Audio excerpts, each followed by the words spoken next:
Hey guys, this is Prelims. We're going to check out Game 2 between LGD and Zenith in the International 2 Prelims. If you haven't watched the Game 1 review, you should check it out first. I referenced it a few times, so I don't want you to be completely lost. Let's find out who takes the point this game.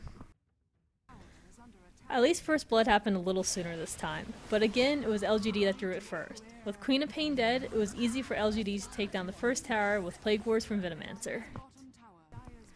Zenith immediately struck back by diving after Chow 8 on the top lane. They used their skills very well and evened up both the kills and the towers.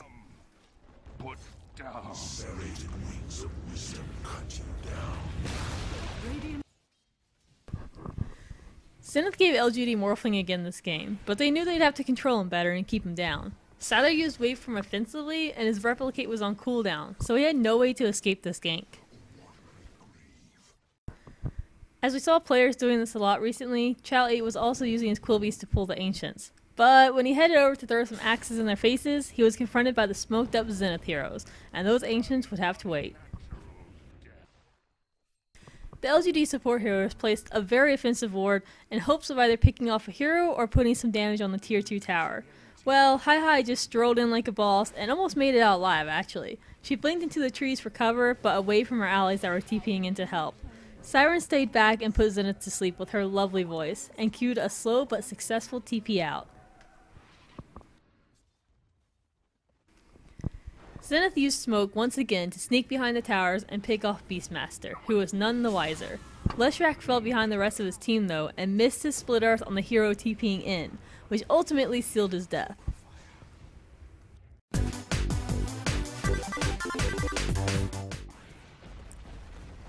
So this isn't my favorite part, but this was a pretty significant kill for Zenith. They were doing a decent job keeping Morphling down, with him being 0 and 2 after this death. However, they weren't able to keep Siren down, who is now 3 and 0. Since she used all of her skills to kill the Invoker, they just gave chase waiting for them to come off cooldown. Now, wait for it, you saw it last game when XY was Rubik, and he dodged death by using smoke. And he did it again this time with Sandstorm to dodge and snare. We got badass over here. LGD began putting some pressure on Zenith's towers, but they had their heroes split up while doing so. Take a look at the minimap and see that while this battle was happening, the two remaining LGD heroes were pushing bottom and getting a tower also. So, 2 towers were traded for a kill for Outworld Destroyer. Seems like the towers were better trades since Beastmaster wasn't a huge threat this game. Queen of Pain wasn't doing so hot herself though. Even with Blink, she could get picked off before she could even figure out what was going on. I have absolutely no idea why Ice went this far in to mess with Sylar, but it was a really bad idea. He used Invoke to get Cold Snap, so he couldn't even switch to Ghost Walk. Then DDC stole Cold Snap. Ugh. So LGD geared up for a pretty large push on top. They took out the first tier tower easily, then kept going uncontested for the second tier tower. They tried to push their luck for the third tower, but realized it was too risky. So they headed mid instead, where they spied a tasty looking Invoker. While the heroes killed Ice again, the Radiant Creep and Venom's Plague Wars took down the Dire's second tier tower. That's 3 towers in a row for LGD, which meant a huge boost in gold. Let's check it out.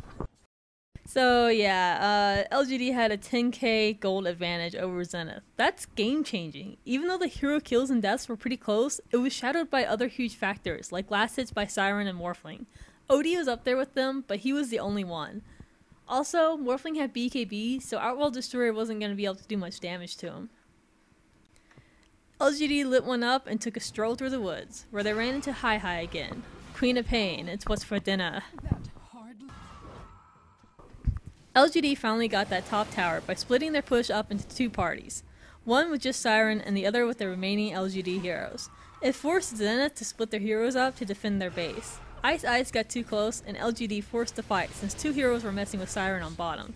They had to be pulled away to help defend the top racks, but that left Siren free to have her way with the towers and racks on bottom. Zenith were able to pick off Beastmaster, but they took a huge hit for it, losing 2 heroes and a tower on bottom. With Zenith 2 men down, there was no way to defend either push, and they lost top lane entirely and half of bottom lane. LGD snatched up Roche, as they knew they had the upper hand because the Dire were pushed back into their base. Now Zenith would have to contend with Morphling twice.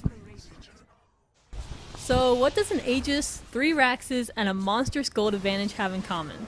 Well, I don't know, but LGD had all 3. There was nothing else they could do but push up mid S5 and try to end the game they were so clearly winning.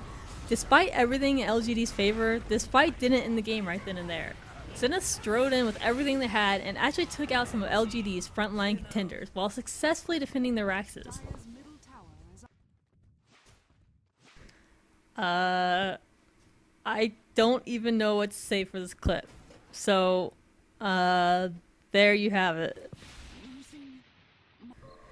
Honestly, if LGD weren't so far ahead at this point, I probably would have said that Queen of Pain just threw away the game. Despite that little hiccup in the previous clip, Zenith didn't put up as good of a fight this time. It seemed really forced. Perhaps they knew the game was definitely over, I don't know. But if they were really trying to win still, they should have waited till Queen of Pain was back, and until SK had his ult back. Both had about 20 seconds left on the cooldown and the respawn timer, so they could have waited, I think. Well, I like both these teams, but clearly LGD is a better team here. I feel Zenith just made a lot of small mistakes that added up in the game, like Invoker going in too far against Morphling, Queen of Pain getting picked off, and forcing team fights when they really shouldn't have. We saw this in the last game when they forced a team fight while LGD still had the Aegis that was about to burn off. And then again just now when Queen of Pain was dead and they didn't have SK's ult. So I think Zenith has the big picture down, but need to work out the minor details. LGD is a team that is considered a Chinese powerhouse in this tournament, and we clearly see why now. I really look forward to reviewing more matches at their end because I had originally disregarded them during the International since I wasn't familiar with their team. Well, the rest of the international games are going to have to wait for a bit. Star Ladder just started up, and I'm pretty anxious to review some of the games from it. Help me out by subscribing so that I can help you out by bringing you short recaps of games you didn't have time to watch. I'm Privatitude, and here's your Thunder Blunder.